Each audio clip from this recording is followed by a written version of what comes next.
World powers are urging Israel and Iran to de-escalate their conflict as the two sides continue to trade strikes on major cities and infrastructure. President Donald Trump has said Iran is losing this war and urged both sides to start peace talks immediately. The UK has moved fighter jets to the region, but how far will it go in its support of Israel?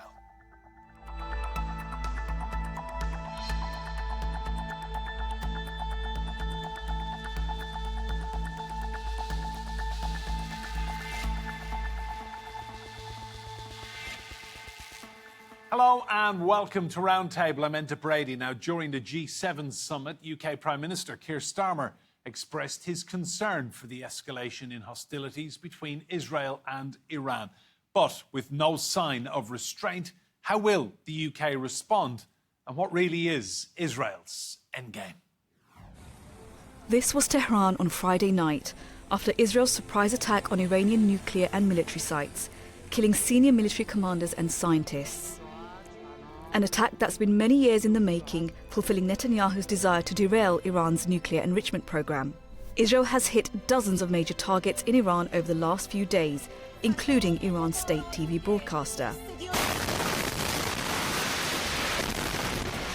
In response, Iran also fired hundreds of drones towards Israel.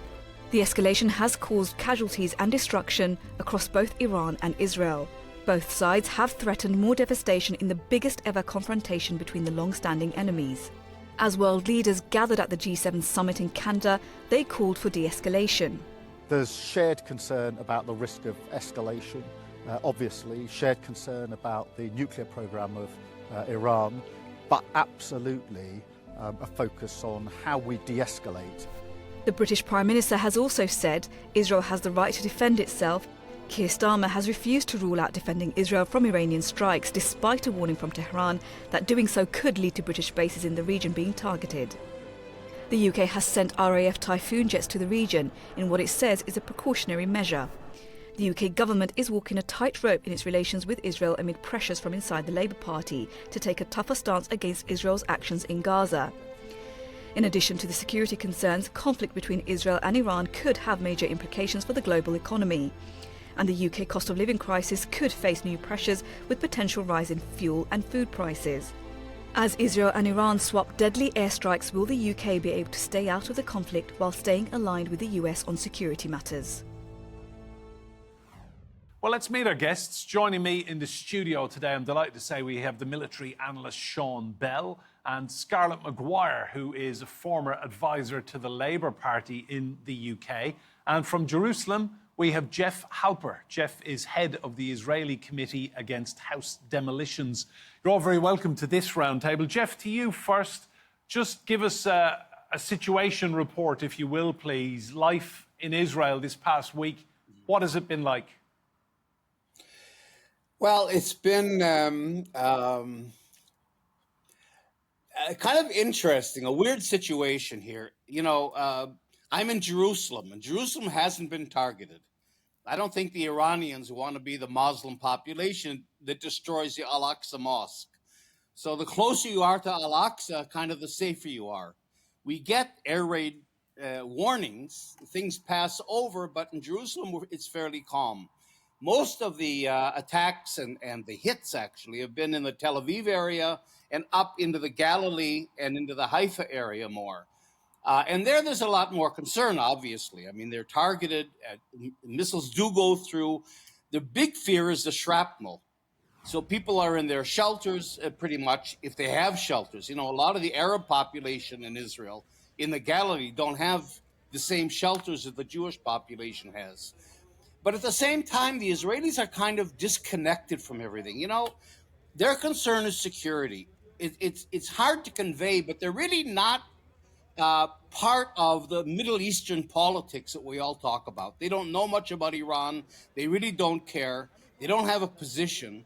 So they're kind of going with the flow. You know, there's no opinion pro or con in terms of what's happening. Their only concern is their own safety. So there hasn't been any opposition yet, really, to what Netanyahu is doing. And there hasn't been tremendous support either. So Israelis are kind of living in between. You know, we get two major alerts a day in terms of missiles coming in. Again, it's more localized. It affects the Haifa, coastal Galilee area, Tel Aviv. And so Israelis have been pretty much living with it, I would just say, over the past few days. Thanks, Jeff. Scarlett, to you, from the UK perspective, Keir Starmer was not told about this. He's been following developments on the news like the rest of us. Yeah. Talk to me about why Netanyahu suddenly does not trust the UK. Well, I don't think Netanyahu would ever have told the UK in advance, right? I mean, there's a question about whether he warned the United States, which is much more to the point.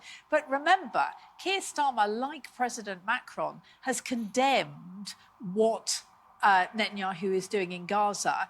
And Netanyahu really retaliated, I mean, basically calling them anti-Semitic and on the side of Hamas. So I think it's to be expected that he didn't say, this is what I'm going to do.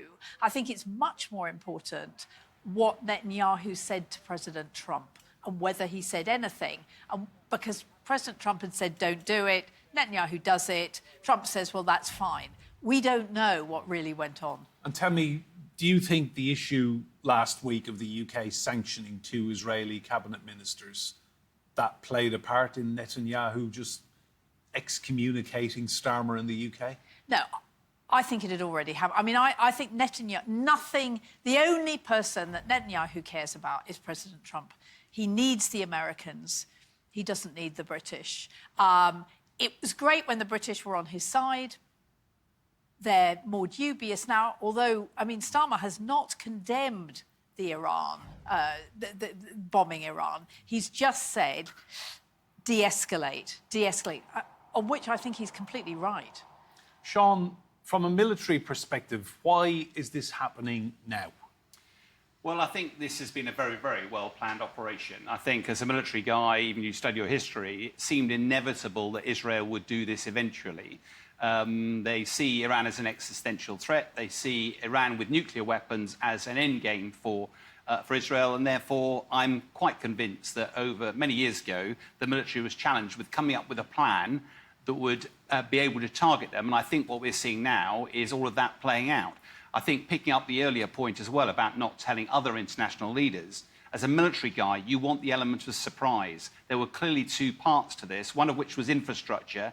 The other one was taking out the scientists. Now, you all know the scientists are all mobile. If they got a whiff that something was going to happen, they'd all disperse and hide, and all of a sudden you wouldn't be able to find them. So they absolutely would want to have an element of surprise. The infrastructure, you know where it is, that can take time. And I think that's what we're seeing now. As for the actual timing of this, very difficult to say, but I suspect what's happened is Netanyahu has dealt with Hezbollah. They are now a much weakened force. He's got a window of opportunity once in a generation to deal with this. And with other talks ongoing, he might have been worried that Iran would have played President Trump along a little bit and therefore would have lost this window. Now he's taken it. The question is, when's it going to end? How far is he going to go? And I think that's a really interesting question from a military perspective. You mentioned infrastructure. From the get-go, we were told this was about weakening Iran's nuclear capability and military sites, but we're seeing TV stations being hit, energy sector, gas fields, even a car manufacturer has been struck. Is this a wider kind of campaign to debilitate Iran? When you're doing military operations, communications are definitely one of the things you target because it forces people onto different forms of communication, and therefore you start to drive traffic in a certain direction. I think from a purely military perspective, they've got a load of targets, particularly 2 nuclear facilities, some of them above ground, some of them below ground. The below ground ones, Iran knew they were going to be targeted eventually. Therefore, it's making them extremely difficult to access. And that's why you need these bunker busters and specialist weapons. But it's clear they're also going after Iran's ability to build ballistic missiles and also their storage facilities. And that seems to be the lion's share. I think the one caveat, we were talking about this earlier, is that ultimately use the military to achieve a political end state. It's slightly disturbing when Prime Minister Netanyahu talks about regime change. And that leads you down a very different path indeed. And I'm not entirely convinced that air power alone is going to drive regime change in Iran. Jeff, how much of a shock was it to you then seeing some of the footage of the missiles that did get through the Iron Dome and obviously inflicted casualties and fatalities and a lot of damage in parts of Tel Aviv? No, of course it's shocking, and everybody's shocked. But I mean, to tell you the truth, the Israeli public felt much more vulnerable and threatened on October 7th. And Hamas actually broke through the Israeli military, barriers and system and so on, and came to Israel and did what happened on October 7th. That made them feel vulnerable. In this situation, they don't feel vulnerable. They know there's going to be a certain price. I can't say they're not afraid, and everybody's looking up. And yesterday in one of the buildings, of course, a missile directly hit a shelter. So that kind of shook their confidence in the shelter system. But nevertheless, they don't expect major damage. They rely on the military. And so I don't think they feel as vulnerable today as they felt on October 7th. Thanks, Jeff. Scarlett, to you, have you detected a bit of a change in Keir Starmer's mindset over the last week to 10 days? I mean, from October the 7th onwards, he has been very vocal in his support of Israel, Israel's right to defend itself.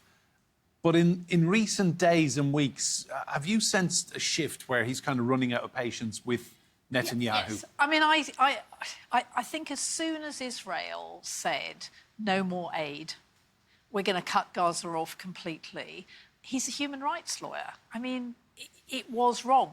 And then, you had the two members of the cabinet who were saying, yes, and, we shouldn't ever give them anything. I mean, Netanyahu said, oh, we will give them aid, but we'll do it our way. And we do know that there's an average of 50 Palestinians killed a day trying to get the aid. And yes, Keir Starmer, he was getting an awful lot of flack domestically about supporting Israel. I mean, there is no question that in Britain, people are absolutely shocked and have become more and more shocked about what Israel is doing to Gaza. And Keir Starmer was finding it very, very, very difficult. So they sanctioned these two people. They made it absolutely clear. And I think that was difficult because Britain has always been an ally of Israel. I mean, this has been controversial, but it's always happened. Whoever's in charge, Britain's always been an ally of Israel. And, now Britain is talking about recognising the Palestinian state, which is quite a step.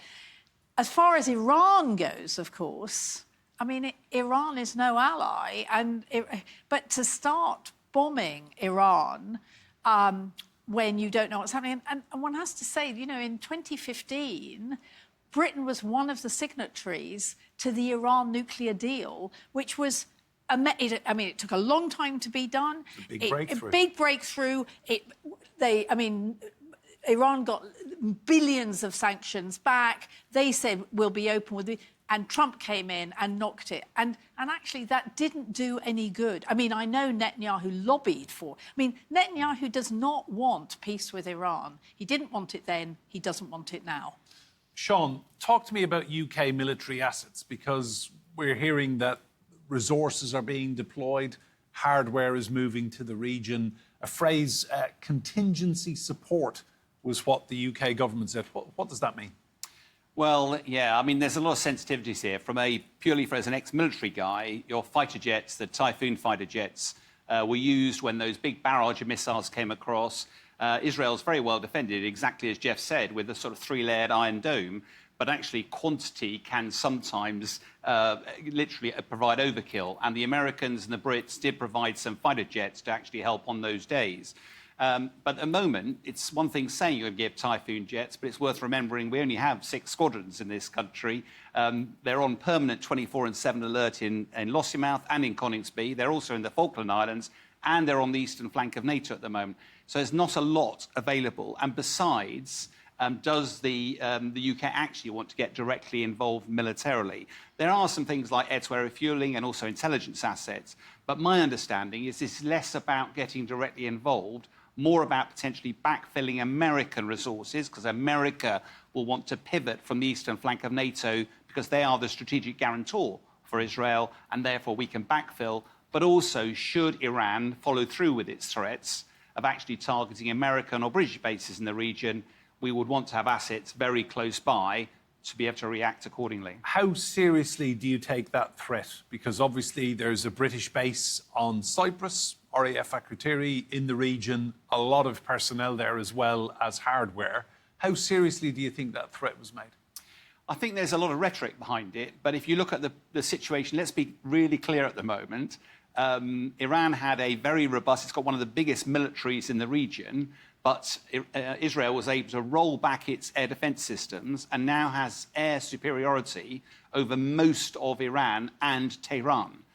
What does that mean? It means it's a bit like Russian fighter jets flying above us in London with impunity. That is shocking for the Iranian authorities. They are vulnerable. The only thing they can do is throw a load of missiles back at Israel, and that's what we're seeing. Just imagine now, if they tried to coax America into that conflict, they would be incredibly vulnerable militarily. I think it would be a very, very stupid mistake for them to do that. So I think you'd expect the rhetoric, you'd also expect these missile barrages, but I think it will be a very big step for Iran to try and take on a major superpower, particularly when they're so vulnerable. Jeff, talk to me about how the Israeli public is feeling this week. I mean, you're seeing the war in Gaza, conflict with Hezbollah, missiles launched into Lebanon, and now effectively a war with Iran. I mean, is there fatigue amongst the Israeli public that this is their daily routine, that Israel is constantly at conflict with its neighbours? No, I mean, that's built into Israeli culture, the idea that we're in constant, that the Arab world and, of course, the wider Muslim world like Iran are our permanent enemies. And so it's built in. It's not a surprise. And like I said, people don't really even engage in these kinds of issues. There is the question, of course, among the Israeli public more and more now about what is Netanyahu's end game, both in terms of Gaza, but also in terms of Iran. I mean, fine, we've attacked. It's clear we have military superiority over everybody, but to what end? And that isn't clear. And I just want to take a second and put this within a wider political perspective. And that is that Israel really has one goal in everything it does in the Middle East. And that is to consolidate its hold on the occupied territory. In other words, to consolidate its control over all of Palestine, because this is what Zionism was all about. Don't forget this. The purpose was to Judaize Palestine, to transform all of Palestine into a Jewish country. And that's the focus. Now, that means that Israel has to become a regional hegemon. I mean, it's dependent on the United States, but in order to break this constant conflict with the Arab world and with the Muslim world, it has itself to become a hegemon. Thanks, Jeff. Scarlett, Jeff raised a very interesting point there about Gaza. Do you think the more the conflict continues with Iran, that in the eyes of the world, Gaza gets less coverage, and yet Israel keeps doing what it's doing in Gaza too? Yeah, I mean, we don't have people going on about starvation in Gaza, and yet we know that this sort of slightly phony aid that is being delivered rather badly is not working. But we don't know what's going on. In the meantime, you know, it's much more sexy to look at Iran versus Israel and to look at, you know, how amazing Israel was in sort of, as you said, Sean says, I mean, for years and years they've been planning this, and it's outrageous and incredibly interesting. Meanwhile, Gaza goes on day after day, people being killed, it's a real worry for the Palestinians all the time that we're gonna stop worrying about them. Sean, tell me, how long does this go on for? Yeah, that's a $24,000 question, isn't it, really? I think, first of all, you'd say that you will never completely destroy Iran's nuclear capability. If that was your objective, you'd be going at it solidly. It's a bit like destroying Hamas. You'll never do it completely. The question is how much you can degrade it. And reports are already coming in that there are a significant amount of the Iranian nuclear fissile material ability has now been degraded. But of course, we're not hearing the half of it. There'll be lots of stuff going on. Certainly, that some of the briefings I get and the like, it looks like we're talking about weeks, not months, before it comes to an end. Because ultimately, this is a lot of fuel, a lot of weapons, it's a lot of effort. And inevitably, so far, we don't seem to have seen any air losses from Israel. I'm amazed at that. Frankly, any Air Force operating 1,000 miles away from its own country and in a hostile environment, it's a great testament to how much there is a gap between military capability. But I also think the other elements of the timeline question, I pick up Jeff's point, but I do think it probably suits most of the countries in the region for Iran to lose its nuclear weapons capability. It might not suit them all to see a regime change there, because the whole Arab Spring is potentially a threat to other nations in the region. So I do think that once the primary objective has been achieved, even if Prime Minister Netanyahu wants to go further, I suspect there'll be more pressure brought to bear to bring that to an end. And Sean, just briefly, what do you make of Iran's capabilities, or what's left of them?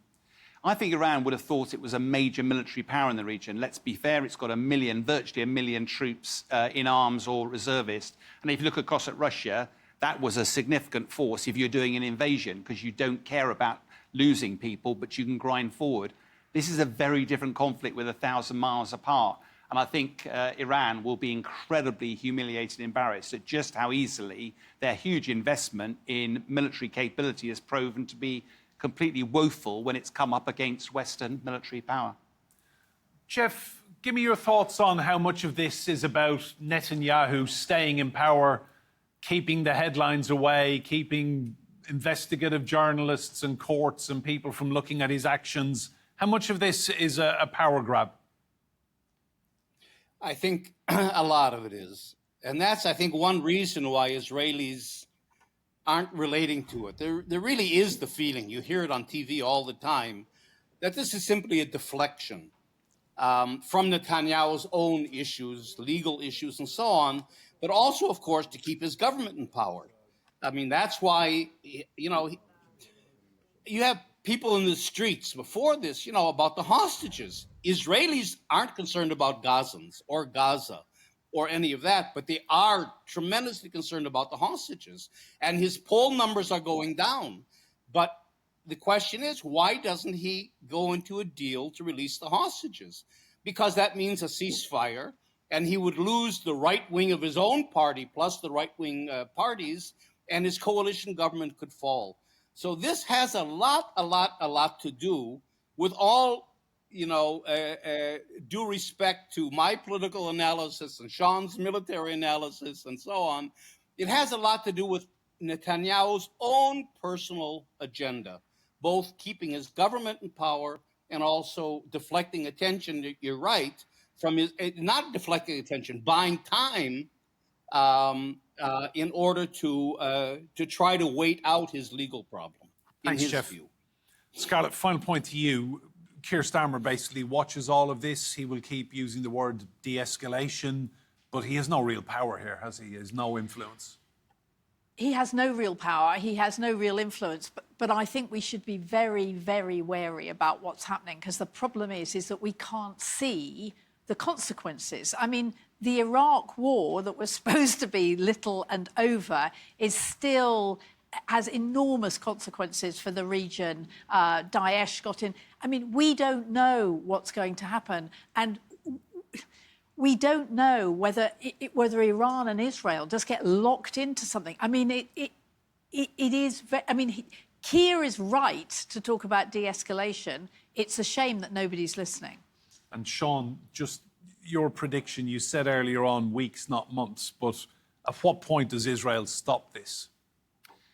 Well, I think the one thing I always bow to, the more I studied the Middle East, the more I realised I don't know about the political side. I absolutely bow to Jeff's analysis there within it. I think one of the things that stops these things is the appetite of the people within Israel, but I have operated in war zones a lot of my life, and I absolutely respect the fact from outside we wonder how on earth the Israelis can tolerate bombing, but actually you just get on with your lives. I've been there, and it water off a duck's back. We see the explosions, but the vast majority of people are able to go about their daily life.